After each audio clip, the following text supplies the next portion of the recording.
Thank you. Good afternoon. South Australian Police this morning have arrested 55 individuals that we allege are involved in serious and organised crime across the state. The arrests are the latest phase of Operation Ironside and bring the total number of arrests since 2021 to a high of 164. This is a significant blow to organised crime across South Australia. While the initial 109 arrests occurred in 2021, since then, work by SAPOL has not stopped in this space. Serious and organised crime branch detectives have reviewed and investigated in excess of 2.5 million messages on encrypted communication platform known as ANOM, whilst the platform was operating in South Australia.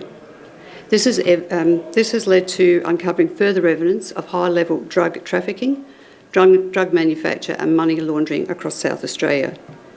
Today, we executed the resolution phase of Operation Ironside 3.0, and as I say, we arrested over 55 individuals involved in serious and organised criminal activity across this state. 6 of those people were already in custody in the Department of Correctional Services. They're facing a total of 833 charges, and as I said, that range from serious offending from drug trafficking, drug manufacturing and money laundering. Hundreds of police officers were involved in the operation today, and we searched 23 properties. And that resulted in $25.8 million in criminal assets being restrained by police. 70 vehicles were seized, and that includes 2 Harley-Davidson motorcycles, and all those are valued at about $2.5 million. Credit balances in bank accounts have been restrained, totalling about $588,000 and $192,000 in cash. Small amounts of cannabis, cocaine and steroids were also seized. These seizures add a further $40 million in criminal assets since seized to the amount seized in 2021. This is a really strong deterrent message to organised criminals operating in South Australia.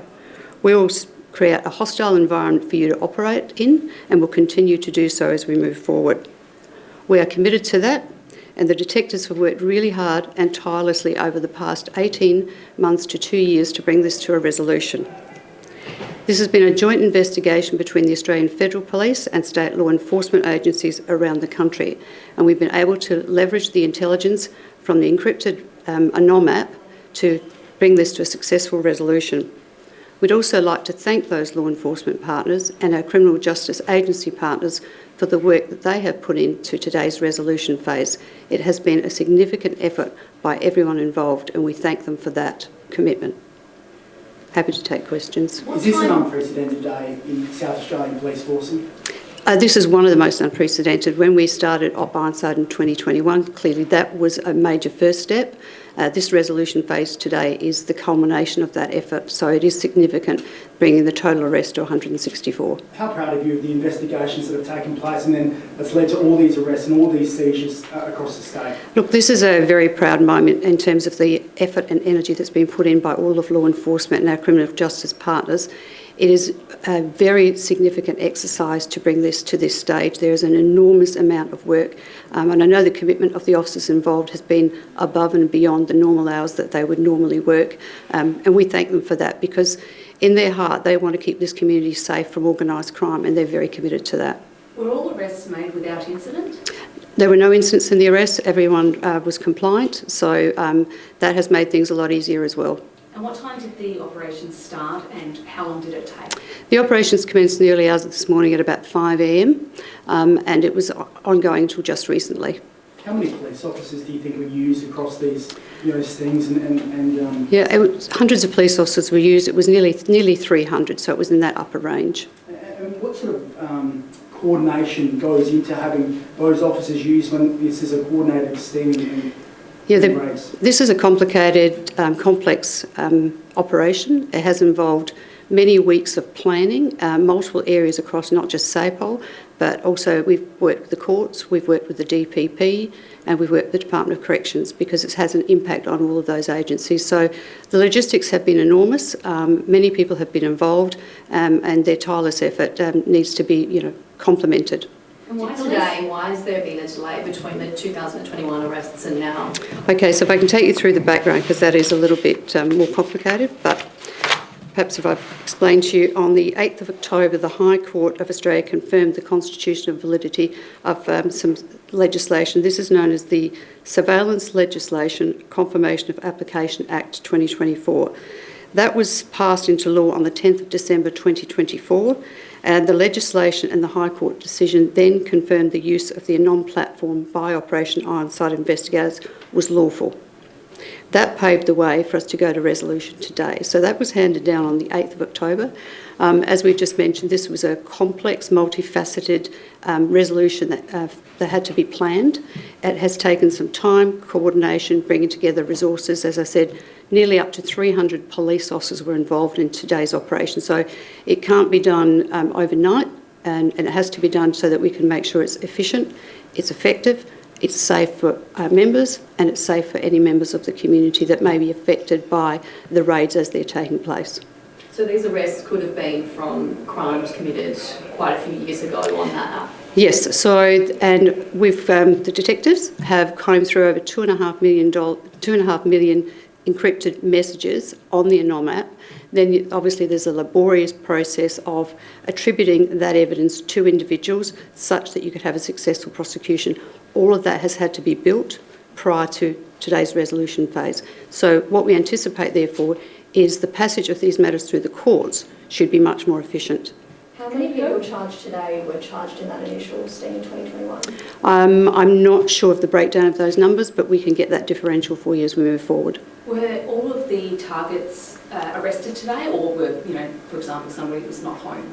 So there are ongoing investigations into further suspects, but the resolution was very successful in terms of the number of arrests today. Have you brought anyone in from interstate? No, these arrests have all been made in South Australia as of today, but I'm not ruling out that arrests could become from South Australia or other jurisdictions. And what's the breakdown of charges? What's the most serious? Well, obviously, I think drug trafficking, drug manufacturing are the most serious charges. All three, including money laundering, are at the high end of serious offending, and the penalties that go with those underpin how serious they are. So the potential outcomes here are significant. You say this is an ongoing investigation. Can we see further, stings like this in the future, or is it sort of a slow process? I think you can anticipate more arrests, but probably not at the tempo that you have seen today. There was a number of buses going in and out of the remand centre just because of the amount of people you've arrested. Is there quite a swell on that resource? So we have worked with our partner agencies to give them an indication of the volume and that they're likely to be receiving today. They've been able to prepare for that, so I'm assuming that activity is something that they've undertaken as part of their own operational planning.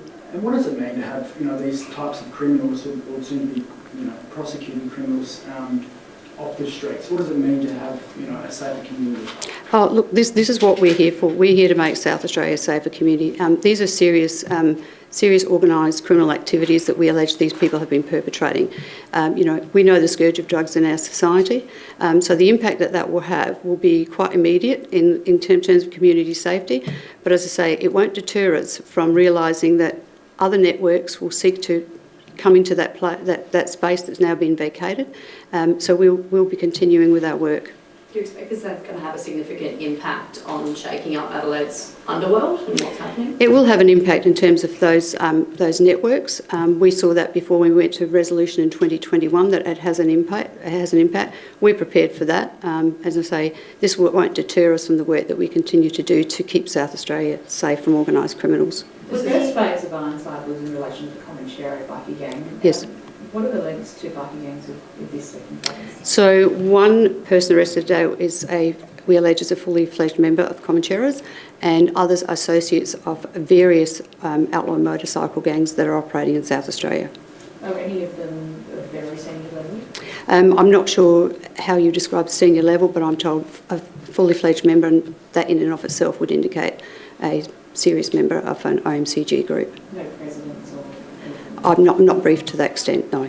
With the raids that occurred, were they all at homes? Were there some businesses that were raided as well? My understanding is that they're all at residential addresses. Okay, and was that just across Adelaide or also across regional South Australia? Mainly in the metropolitan area.